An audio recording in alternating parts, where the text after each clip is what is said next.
Flash Report. Flash Report!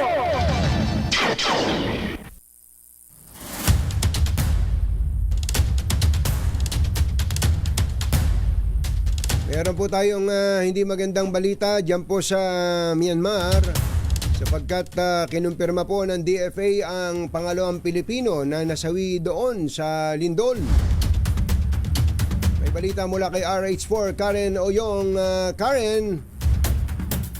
Yes, Katunying, Jerry, oo nga, no, ito ay isang malungkot na balita. Kinumpirma ng Department of Foreign Affairs o DFA ang positibong pagkilala sa ikalawang Pilipino na nasawi sa hinang 7.7 magnitude na lindol na yumanig sa Myanmar noong March 28.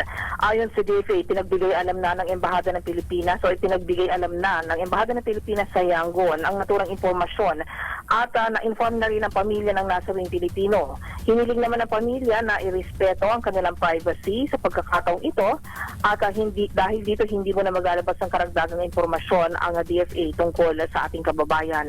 So una nang kinumpirma ng DFA kahapon naman ang unang Pilipinong casualty ng lindol sa Myanmar. Ang Pilipino na ito na si Francis Aragon ay isang dating guro na nagtatrabaho sa Mandalay at sa Facebook post ng kanyang nakatatandang kapatid na si Alvin, sinabi itong lubos nilang ikinarulungkot ang sinapit ng kanyang kapatid at nagpasalamat sa lahat na nag-alay ng suporta at dasal para kay Francis at sa kanilang buong pamilya.